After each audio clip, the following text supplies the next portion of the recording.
James Webb vient d'observer quelque chose qui n'aurait jamais dû exister. Depuis plus de 60 ans, le Big Bang est considéré comme la meilleure explication de la naissance de l'univers. Pourtant, les dernières observations du télescope James Webb racontent une histoire bien différente. Des galaxies gigantesques apparaissent alors que l'univers n'est encore qu'un nourrisson. Des trous noirs colossaux semblent avoir grandi beaucoup trop vite. Et plus les astronomes analysent ces images, plus une question s'impose. Manque-t-il un chapitre entier dans l'histoire de notre univers? Aujourd'hui, nous allons découvrir les 3 observations qui poussent les cosmologistes à revoir leurs certitudes.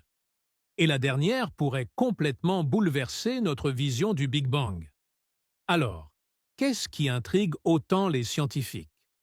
Premièrement, James Webb observe des galaxies déjà immenses alors que l'univers n'avait que 2% de son âge actuel.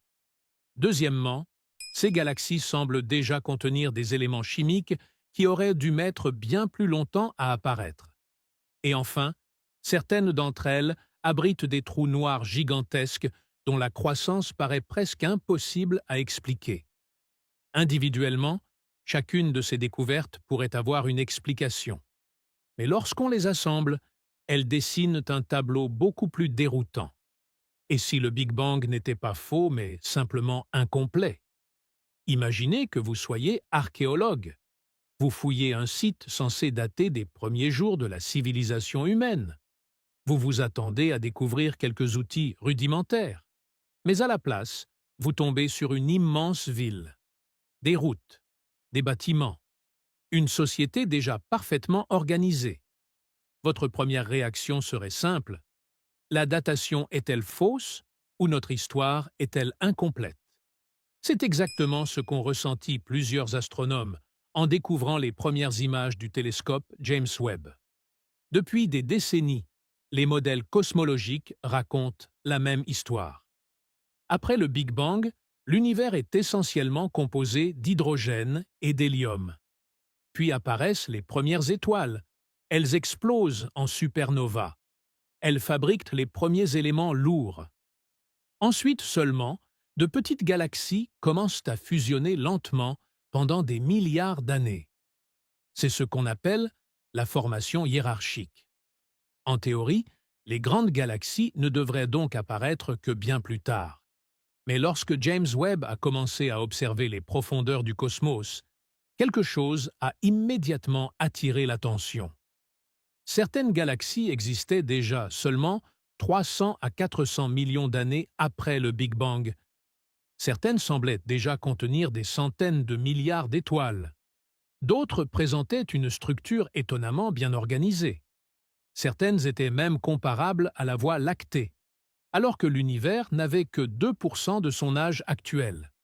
Pendant quelques instants, plusieurs équipes ont même envisagé une erreur dans les observations. Mais au fil des semaines, les nouvelles analyses confirmaient les premières. Le phénomène était bien réel. Les cosmologistes n'ont pas conclu que le Big Bang était faux. En revanche, une chose est devenue évidente. Les premières galaxies semblent avoir grandi beaucoup plus vite que ce que prévoyaient les modèles.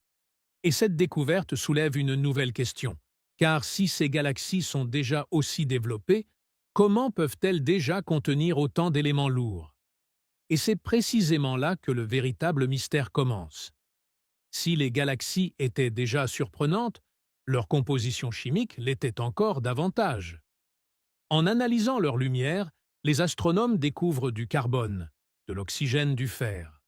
Autrement dit, des éléments qui n'auraient normalement pas dû exister aussitôt. Les chercheurs vérifient alors leurs calculs. Puis les vérifient une deuxième, puis une troisième fois. Les observations restent identiques. Or, ces éléments ne peuvent apparaître qu'après la naissance, la vie, puis l'explosion de plusieurs générations d'étoiles massives. Un processus qui demande normalement énormément de temps. Alors comment expliquer cette richesse chimique? Aujourd'hui, plusieurs hypothèses sont étudiées. Les premières étoiles étaient peut-être gigantesques et vivaient extrêmement vite. La formation des galaxies a peut-être été beaucoup plus efficace que prévu.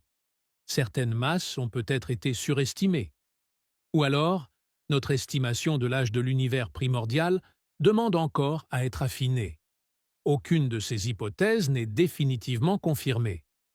Mais une chose est sûre, les modèles actuels sont désormais poussés dans leur retranchement. Et pourtant, ce n'est toujours pas le problème le plus difficile à expliquer. Parce que si ces galaxies existent déjà, alors leurs trous noirs devraient eux aussi être immenses. Et c'est exactement ce que James Webb a découvert. Voici probablement la découverte la plus déstabilisante. Pour comprendre pourquoi, il faut d'abord savoir comment naît normalement un trou noir supermassif. Tout commence par une étoile. Lorsqu'elle meurt, elle laisse derrière elle un petit trou noir. Pendant des centaines de millions, voire des milliards d'années, il accumule lentement de la matière, fusionne avec d'autres trous noirs, grandit progressivement. C'est ce que prédit le modèle actuel. Mais James Webb observe des quasars alimentés par des trous noirs de centaines de millions de masses solaires, moins d'1 milliard d'années après le Big Bang. Le problème, c'est qu'il existe une limite théorique à la vitesse à laquelle un trou noir peut avaler de la matière. La limite d'Eddington. Même en supposant une croissance continue, certains de ces géants semblent avoir grandi beaucoup trop rapidement. Les chercheurs explorent aujourd'hui plusieurs pistes. Des effondrements directs de nuages de gaz. Une croissance exceptionnellement rapide. Des conditions très particulières dans l'univers primordial, ou des modèles cosmologiques encore incomplets. Puis vient l'hypothèse la plus fascinante. Et si le Big Bang n'était pas le véritable commencement? Certaines théories proposent un univers cyclique, un univers qui se contracte, rebondit, puis recommence. Dans un tel scénario, certains objets pourraient être les héritiers d'un cycle précédent. Ce n'est pas aujourd'hui le modèle dominant. Mais ces idées montrent jusqu'où les scientifiques sont prêts à explorer pour expliquer ce que James Webb révèle. Pendant des décennies, le Big Bang a été considéré comme la meilleure explication de la naissance de notre univers. Et aujourd'hui encore, il reste le modèle qui décrit le mieux ce que nous observons. Mais l'histoire des sciences nous a appris une chose essentielle. Les plus grandes révolutions ne commencent presque jamais par une découverte unique. Elles commencent par une accumulation de petits indices, des détails qui semblent insignifiants au départ. Puis un deuxième, puis un troisième, jusqu'au jour où plus personne ne peut les ignorer. C'est exactement ce qui est en train de se produire avec le télescope James Webb. Des galaxies apparaissent bien plus tôt que prévu. Des trous noirs semblent grandir à une vitesse que les modèles peinent encore à expliquer. Des signatures chimiques montrent que l'univers primordial était peut-être beaucoup plus complexe que nous l'imaginions. Aucune de ces découvertes ne détruit le Big Bang. Mais ensemble, elles racontent une histoire qui ne ressemble plus tout à fait à celle que nous pensions connaître. Et c'est précisément ce qui rend ce moment si fascinant. Nous sommes peut-être en train d'assister, en direct, à la naissance d'une nouvelle compréhension du cosmos. Peut-être que dans 10 ans, les modèles actuels auront simplement été améliorés. Peut-être qu'une nouvelle théorie viendra compléter celle du Big Bang. Ou peut-être découvrirons-nous que certaines de nos certitudes n'étaient qu'une première approximation d'une réalité infiniment plus complexe.